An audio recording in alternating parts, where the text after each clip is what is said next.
Salut, moi c'est Émeric, je suis laveur de vitres en Belgique et aujourd'hui je te fais un petit vlog pour te parler des derniers mois en fait, je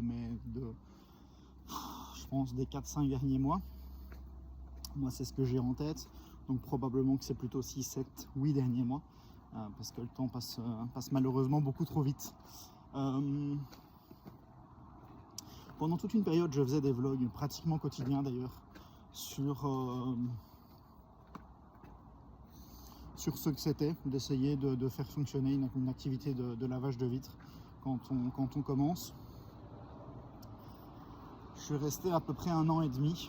Je suis resté 1 an et demi en complémentaire, donc c'est un statut en Belgique, l'indépendant complémentaire, qui te permet d'avoir 2-3 avantages, enfin 1 ou 2 plutôt, avantages fiscaux en échange du fait que tu dois travailler un mi-temps en étant salarié. Donc c'est ce que j'ai fait pendant 1 an et demi, ce qui m'a permis de payer mes factures avec le mi-temps salarié, mes quelques factures avec le mi-temps salarié, et puis ensuite de pouvoir lancer le lavage de vitres, d'abord sans me payer un centime, et puis ensuite tout doucement en me payant un petit peu.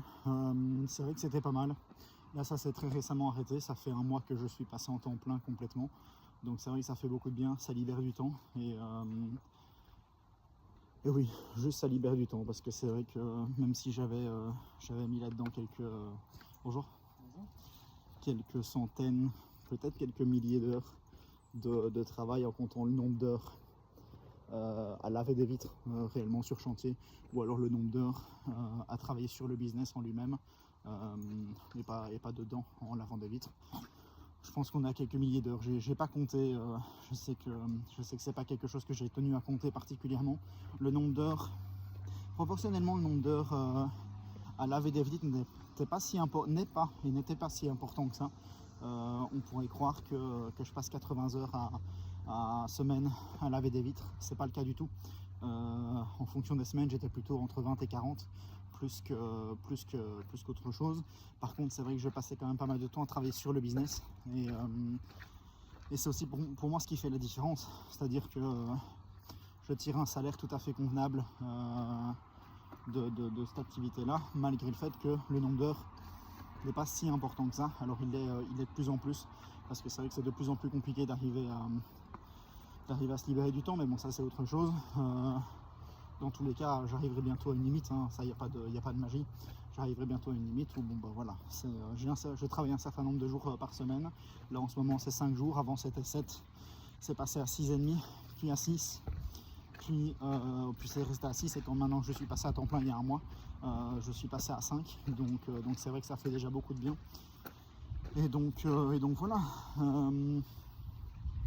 D'ailleurs ça me fait penser qu'il faut que je me verse mon salaire de ce mois-ci, parce qu'on est déjà le 2 ou le 3, je crois, j'ai oublié de me verser mon salaire.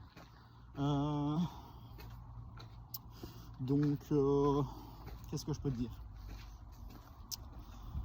C'est, et ça restera à mon avis peut-être toujours, ou un minima pour une bonne partie de la chose, beaucoup de doutes, énormément de doutes, du matin jusqu'au soir. C'est assez fatigant, je dois le dire, mentalement, de douter autant de ce qu'on fait, de tout le temps devoir remettre en question des choses. Alors heureusement, souvent ça ne sert à rien, dans le sens où, je vais parler évidemment pour mon expérience à moi, je doute souvent du fait que ce que je fais c'est assez ou pas, sans forcément regarder au fait que je fais réellement ce que je pense faire. Il y a toute une période, et là ça fait seulement 3 semaines je pense que je commence à m'en libérer réellement, où j'avais l'impression de faire plus que ce que je ne faisais réellement, et c'est vrai que là je vois la différence maintenant qu'effectivement j'ai 2 jours de congé semaine qui me libèrent du temps pour penser à autre chose aussi. Je faisais pas autant que ce que je pensais faire, alors je faisais déjà beaucoup, mais pas autant que ce que je pensais faire, et donc c'est vrai que voilà, ça libère un petit peu de douter un petit peu moins par rapport à ça, et de prendre conscience du fait que voilà, je mets des actions en place, et j'avance petit à petit en partant de ça, mais faut pas, c'est une question d'impatience aussi, hein, c'est beaucoup ça. Bonjour. c'est beaucoup ça aussi, c'est une question d'impatience avant tout, et de savoir attendre, ou au contraire ne pas savoir attendre. Donc voilà.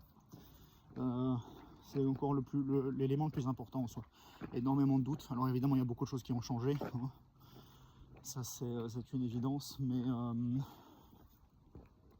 mais sinon c'est vrai que d'un point de vue ce qui se passe dans ma tête, ce qui a été longtemps ce que je faisais avec ces vlogs, hein, je racontais ce qui se passait dans ma tête. Dans les faits, c'est avant tout ça. Dans les faits, c'est avant tout beaucoup de doutes, énormément de doutes, encore et encore et encore. Et puis là, depuis oui, un mois et demi, les choses se calment un petit peu, les choses changent un petit peu, et ça fait beaucoup de bien. Donc voilà. L'idée de refaire des vidéos, ça c'est clair et net. C'est pas quelque chose auquel j'ai libéré beaucoup de temps. Là maintenant, ça fait quoi? Ça fait une semaine que j'ai rattrapé ce que j'avais sur ma to-do. Et donc ça fait une semaine que j'ai pu commencer à repenser à ça. Je vais avancer là-dessus tranquillement. Mais c'est vrai qu'avoir rattrapé le retard que j'avais accumulé ces derniers mois, ça a fait beaucoup de bien. Parce que malgré le fait que tous les trimestres, je prends la première semaine de congé, parce qu'il faut que j'envoie toutes mes factures à ma comptable, et donc le temps de les rassembler, ça me prend une bonne journée, toujours. Et deux aussi parce que simplement, voilà, c'est un bon rythme, je trouve, de prendre une semaine par trimestre. J'avais entendu ça dans un podcast. Ah oui, à l'époque, je pense que c'était encore Take Out. Maintenant, ça a changé de nom, c'est devenu Speakeasy, avec à l'époque Manuel Diaz, Romain Laneri, et c'était qui le troisième? Ah bah oui, Léo Duff, c'était Léo Duff le troisième. Donc voilà, c'est un podcast disponible, j'imagine, un peu partout. Moi je l'écoutais toujours sur Google Podcast ou alors Apple Podcast. Donc voilà, c'était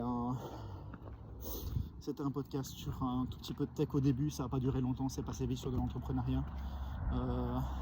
Et c'est vrai que j'aime bien et j'aimais bien ce podcast là. Là maintenant les personnes ont changé, le nom est resté, le nom Speakeasy est resté, mais voilà. Et je pense que c'était Manuel Diaz, il me semble, qu'il parlait justement de ce trimestre-là, cette semaine-là, tous les trimestres. Et c'est quelque chose qui me convient assez bien. Donc c'est vrai que c'est quelque chose que j'applique pour le moment.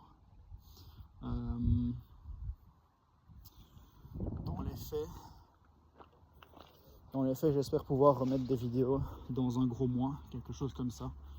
Là, j'ai encore un ou deux trucs un peu importants à rattraper, principalement un en fait.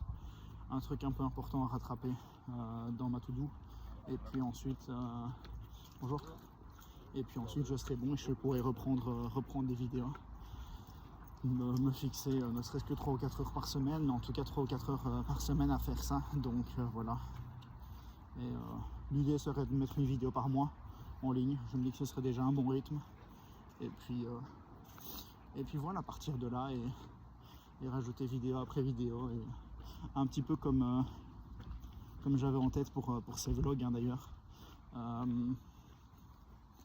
d'accumuler tellement qu'au final, même si la densité d'information n'est pas toujours là, c'est utile.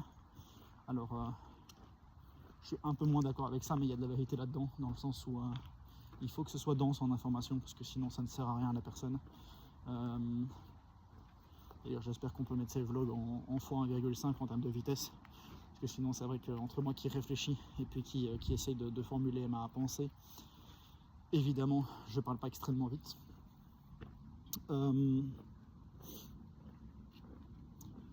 Ouais. Il faut trouver un entre-deux. Il faut trouver un entre-deux entre la vitesse, enfin la quantité de publication et la densité d'infos. Il faut que ce soit dense, mais il faut aussi qu'il y ait un certain rythme, une certaine régularité au niveau de la publication. Donc c'est vrai que voilà, c'est un entre-deux à mettre en place, à choisir, auquel s'adapter en fait. C'est un entre-deux auquel s'adapter. Donc c'est ce que je vais essayer de faire. Là voilà, il y a juste un gros truc sur ma to-do qui est de réfléchir à un plan au niveau réseaux sociaux. Je pense principalement à Instagram pour mon activité de lavage de vitres. Vraiment mettre en avant les choses sur les réseaux sociaux, parce que je suis présent sur Google en SEO, donc en référencement naturel, en publicité Google. J'ai été présent en publicité Facebook à un moment, mais c'est vrai que sur les réseaux sociaux je suis pas extrêmement présent, et je suis très présent sur sur Google Maps. Ça c'est vrai que j'ai une très bonne fiche d'établissement Google, mais c'est vrai qu'en soi, je ne suis pas présent sur les réseaux sociaux, ou alors très peu, et donc il faut vraiment que j'essaie de pousser ça. J'ai déjà un petit peu de contenu en termes de story à la une, c'est quelque chose que j'essaie de garder, de mettre des stories et de les mettre en story à la une. Et donc c'est vrai qu'il y a quand même un petit peu d'historique, mais pas énormément non plus, mais il y a un petit peu d'historique, et je me dis qu'il suffirait de mettre un petit peu de vidéos, de reels, ce genre de choses qui touchent un petit peu de nouvelles personnes, pour qu'il puisse y avoir un intérêt, parce que les gens, si ça les intéresse, ils verront qu'il y a quand même un peu d'historique, et donc ils pourront s'abonner. C'est quelque chose que voilà. Je me dis que ce serait pas idiot. Ouais, je vais faire ça, et puis ensuite ma to-do sera globalement finie. J'ai 2-3 petits trucs un petit peu mineurs à faire, mais c'est vraiment des trucs beaucoup plus mineurs et qui passent après les vidéos en termes de priorité. Donc voilà. Bonjour. Je pense que je vais attaquer ça dans cet ordre-là. Fixer ce plan-là pour les réseaux sociaux, le mettre en place doucement, et puis ensuite reprendre des vidéos. Il y avait déjà une vidéo que j'avais faite, d'ailleurs je l'avais dit en commentaire à quelqu'un, mais c'était une vidéo sur le matériel que j'utilisais. Malheureusement, entre le moment où je l'ai filmé et le moment où j'ai commencé à la monter, mon matériel avait pas mal changé, et donc je me suis dit que c'était mieux de refaire une autre vidéo. Et malheureusement, le temps est passé, les priorités ont changé, j'étais extrêmement occupé, et donc c'est vrai que c'était un peu compliqué à ce niveau-là, mais là ça y est, je suis à temps plein. Il y a des jours par semaine, toutes les semaines, où je ne travaille pas, donc ou en tout cas pas, je ne fais pas de lavage de vitres, donc je peux faire passer ça en priorité beaucoup plus facilement. Parce qu'en soi, la seule chose qui passe avant les vidéos YouTube, une fois que j'aurai terminé ma to-do, c'est les devis, c'est faire les devis, les factures de mes clients. Mais sinon, c'est la seule chose qui passe avant, et donc vu que ça c'est pas extrêmement chronophage non plus, et bien voilà, je pense que l'ordre de priorité fait que je vais pouvoir recommencer. L'idée serait de recommencer le plus tôt possible. En réalité, bon voilà, je ne me voile pas la face. Je pense que fin août, c'est possible de faire une vidéo. Est-ce que ce sera le cas ou pas? On verra bien, mais en tout cas fin août, je pense que c'est possible d'avoir sorti une vidéo. Et autre celle-ci évidemment, que je vais essayer de poster là maintenant en rentrant. Mais je pense que fin août, oui, c'est possible. Fin août, je vais essayer de faire une vidéo. Si c'est dans un mois, je me dis que c'est envisageable. Ne serait-ce qu'une vidéo pour montrer mon matériel, c'est pas quelque chose d'extrêmement long à faire. Enfin si, c'est quelque chose de un peu plus long à filmer, mais par contre c'est pas quelque chose qui me demande beaucoup de préparation en soi. Donc c'est vrai que c'est pas mal. La dernière fois que je l'avais filmé, du coup ça m'avait pris 3 ou 4 heures je pense de tout mettre en place, tout ranger ensuite et filmer la vidéo. Donc c'est vrai que à filmer c'est relativement long. Maintenant dans les faits ça l'est pas non plus extrêmement, donc c'est vrai que ça peut être fait assez facilement. Et voilà, ouais, c'est tout. Si tu as des questions, n'hésite pas à les poser en commentaire. Je les lis tous. Parfois j'ai pas de notif, ou je le vois pas passer, donc ça peut mettre un petit peu de temps. J'ai eu la blague 2-3 fois avec des commentaires qui avaient été postés 2 mois avant, je ne les avais pas vus jusque là, mais dans tous les cas je finirai bien par le lire à minima et normalement y répondre, à part si j'ai pas de réponse à apporter, mais bon ça voilà. Aux quelques spectateurs qui sont relativement réguliers, qui ont apporté du soutien d'une manière ou d'une autre, ça fait plaisir. C'est comme je te le dis, c'est beaucoup de doutes, c'est énormément de doutes de faire ça. Essayer de bien faire les choses, c'est énormément de doutes, et donc avoir du soutien et avoir quelqu'un qui vous confirme ce que vous pensez, et ce qu'éventuellement des proches à vous peuvent penser, mais peu importe, le fait que d'autres aussi, ça intéresse d'autres personnes également, c'est aussi le plus important. Les vidéos, je les fais pas pour moi, sinon je les posterai pas, je les fais pour d'autres, donc voilà. Merci à toi, j'espère que ça t'a été utile, et bonne journée, bonne continuation de journée.